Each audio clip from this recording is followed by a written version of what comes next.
What's going on, y'all? Welcome back to Going for Two. I am Q1 Humphreys, and we're here, y'all. The New York Knicks steal another road game, 106-100 over the Indiana Pacers to make it a 2-1 series lead. So for over the past 48 hours, y'all, we went from 2-2-0 series to 2-2-1 series, which means we are gonna have more. We have more basketball to watch before the finals and the season's over. I want to talk about this game because this was a very weird game to me. This was not a game where Jalen Brunson went off. This was not a game where, it was a game where Karl Anthony Towns had a 20-point fourth quarter. 20-point fourth quarter. But to me, the defense of the New York Knicks won them this game. The defense combined with the brilliance of Karl Anthony Towns in that fourth quarter won them this ball game. But before we get to that, I want to talk about the moments leading up to that point and kind of give my thoughts and give y'all what I saw watching the game. So, first half hits.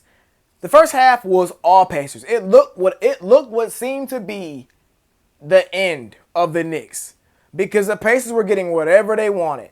The New York Knicks, shout out Tom Thibodeau. Because Tom Thibodeau came under a lot of criticism last game over his rotations, over the lack of bringing in bench guys and having your starters kind of tire out because nobody else is playing. Tom Thibodeau ran 9 guys in the first half, or maybe 8. Might have been 8. Bottom line, we saw DeLon Wright minutes. We saw Landry Shamet minutes. There was actually a lineup out there today of DeLon Wright, Landry Shamet, OG Anunoby, Josh Hart, and Karl Anthony Towns. That lineup has never played together this season.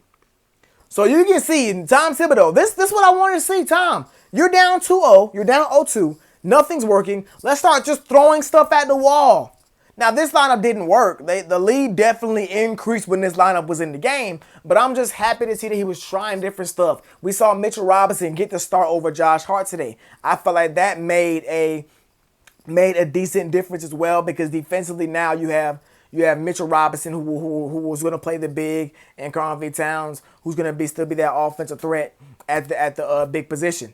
Okay, T.J. McConnell, that boy nasty, man. T.J. McConnell he had a really good first half, really good second quarter, and he was a big part of that big run that gave the Pacers the double digit lead going into the half. But there was a key sequence that I felt like would have put this game out of reach, but it didn't. Shout out to the Knicks. Karl Anthony Towns had the ball in the corner defended by Tyrese Halliburton. He takes one dribble, turns his back to the basket, takes one dribble. Then you know how Karl do. He takes one other dribble, puts his head down. Their arms got tangled up like this, and Cat kind of threw Tyrese Halliburton off and went a dunk and got a dunk. Originally, the call was a defensive foul continuation, so it was an and one for Karl Anthony Towns. But Rick Carlisle threw the challenge flag out. Hypothetically, threw the challenge flag out. Threw the challenge flag out, and they overturned it to where it was an offensive foul. After that foul, that was Karl Anthony Towns' third foul, I believe, third foul at the moment. After that foul, 13-0 run. 13-0 run. And it ultimately led to a 13-point lead going into halftime for the Indiana Pacers. And I'm sitting on the couch, I'm thinking, man, this is over. It's over. The Knicks are about to get swept because they do not have any answer for these guys. I mean, going into the half, Brunson had 4 fouls.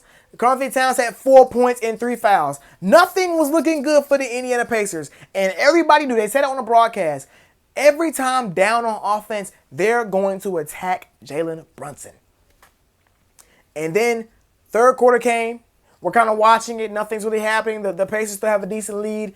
The Knicks go on a run late in that third quarter.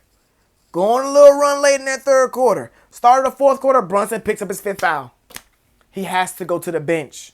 He has 5 fouls. You cannot give him the opportunity to foul out this early in the fourth quarter. So he goes and sits down. And the craziest thing happened, y'all. The Knicks came back. The Knicks came back with their best player, with the clutch player of the year on the bench. And me personally, I cannot stand when things like this happen because it opens the door to so many crazy conversations. You know what I'm saying? And the thing with Jalen Brunson is, Jalen Brunson, I want to say it was Jeff Teague. Jeff Teague on his podcast was talking about Jalen Brunson's the reason why they're down because he holds the ball for 18 seconds out of 24-second shot clock. This is what I say. Yes, when Jalen Brunson does that, it does take the other guys out of rhythm. Yes, it does. But I think y'all have to look at it not just from what you can't just look at it from Jalen Brunson by himself. Look at how he's being defended. You know, the way the Pacers defend, they have Nesmith, who is a dog on defense. They have him guard Jalen Brunson. And they say, the rest of the team says, Nesmith, we trust you. And with them trusting him, they're staying home on the Karl-Anthony Towns, on the OG Anunobys, on the Mikal Bridges, on the McBrides, on anybody that's on the court. They're staying home.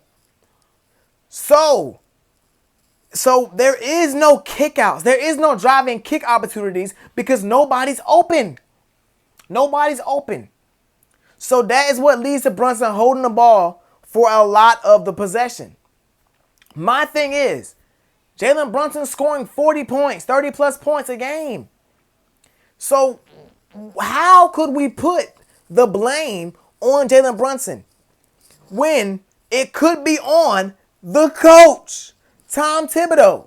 Tom Thibodeau, look, okay, they're not helping. So we need to get some motion going. Hey, now Tom is not this kind of coach, but an offensive-minded coach, what they would do, okay, we're gonna run actions to get an OG Anunoby an easy look, to get a Mikal Bridges an easy look, just to find different easy looks to get outside of this just drive and kick basketball. This is how the Knicks have played all season long. Jalen Brunson averaged, I want to say 27, 28 points and 7.3 assists. He was the 8th highest assist leader in the NBA. He's a willing passer. But the way he's being defended is a way that it does not allow for him to just get a bunch of assists. Because these other guys are not creators. They're not. They score off of Brunson. They score off of Towns. That's just how it's been. That's how it's been all year long.